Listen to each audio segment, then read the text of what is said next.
John और Mary एक छोटे से शहर में रहते थे। वे कई सालों से साथ थे।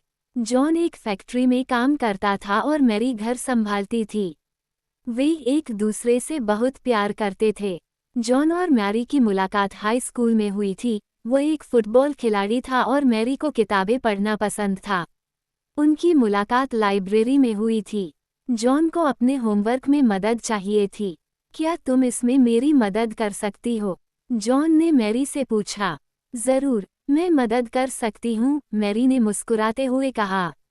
वे जल्द ही दोस्त बन गए और फिर उन्हें प्यार हो गया। उन्होंने शादी कर ली और एक छोटे से घर में रहने लगे। वे बहुत खुश थे। कुछ सालों के बाद मैरी को एक छोटी बेटी हुई। उन्होंने उसका नाम सारा रखा। जॉन ने अपने परिवार का भरण पोषण करने के लिए कड़ी मेहनत की। मैरी ने बच्चे और घर की देखभाल की। ये कितनी सुंदर है, जॉन ने अपनी बेटी को देखते हुए कहा। हाँ, ये बहुत प्यारी है, मैरी ने सारा को गले लगाते हुए जवाब दिया। संघर्ष के दिन। एक दिन जॉन की नौकरी चली गई क्योंकि फैक्ट्री बंद हो गई थी। उनके पास बहुत कम पैसे थे और कई बिल चुकाने थे। जॉन बहुत दुखी और चिंतित था। अब हम क्या करेंगे? जॉन ने कांपती आवाज में पूछा।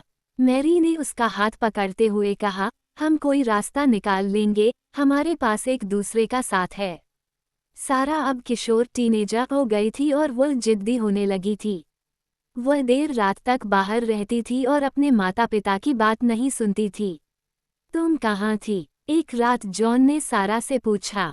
बस दोस्तों के साथ बाहर थी, सारा ने आंखें घुमाते हुए कहा।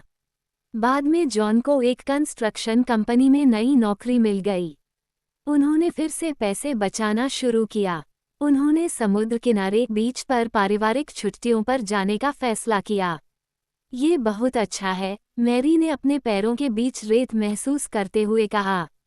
मुझे खुशी है कि हम यहाँ साथ हैं, जॉन ने अपने परिवार की ओर मुस्कुराते हुए कहा।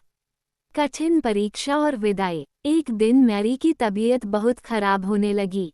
उसे तेज सिरदर्द और बहुत थकान महसूस होती थी। डॉक्टर ने उन्हें बताया कि उसे ब्रेन ट्यूमर है। जॉन और मैरी बहुत डर गए थे।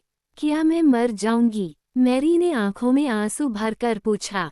जॉन ने उसे कसकर पकड़ते हुए कहा, हम इससे लड़ेंगे, मैं तुम्हारे साथ हूँ। मैरी की सर्जरी और कई इलाज हुए, लेकिन उसकी हालत में सुधार नहीं हुआ। जॉन हर दिन उसकी देखभाल करता था। मैं तुमसे बहुत प्यार करती हूँ, एक रात मैरी ने कहा। मैं भी तुमसे बहुत प्यार करता हूँ, जॉन ने कहा, और उसकी आंखों से आंसू बहने लगे। मैरी की हालत बिगड़ती गई और उसे अस्पताल में भर्ती होना पड़ा। जॉन हर समय उसके साथ रहा। हर चीज के लिए तुम्हारा शुक्रिया, मैरी ने बहुत कमजोर आवाज में कहा। तुम ही मेरी सब कुछ हो, जॉन ने उसका हाथ थामे हुए कहा। मैरी मुस्कुराए और अपनी आखिरी सांस ली। एक अमर प्रेम। मैरी की मृत्यु के बाद जॉन बहुत दुखी था। उसके बिना घर खाली खाली सा लगता था। सारा उसकी मदद के लिए घर वापस आ गई। मुझे माँ की याद आती है, सारा ने अपने पिता को गले लगाते हुए कहा। मुझे भी उनकी याद आती है, जॉन ने कहा, लेकिन वो हमेशा हमारे दिलों में रहेंगी। उन्होंने मैरी की याद में एक बगीचा लगाया। वो उसके पसंदीदा फूलों से भरा था। जॉन अक्सर उस बगीचे में जाता था। वह मैरी और उनके साथ बिताए जीवन के बारे में सोचता था। वह जानता था कि उनका प्यार कभी नहीं मरेगा। वो हमेशा मेरे साथ है, जॉन ने फूलों की ओर देखते हुए खुद से कहा। उनकी कहानी प्यार और ताकत की कहानी थी। इसने दिखाया कि प्यार हमेशा जीवित रह सकता है, जीवन खत्म होने के बाद भी। जॉन और मैरी का प्यार आशा की एक किरण था और उन सभी के लिए एक सबक था जो उन्हें जानते थे। अगर आपको ये कहानी पसंद आई हो, तो कृपया लाइक, सब्सक्राइब और शेयर करें। मिलते हैं अगले वीडियो में।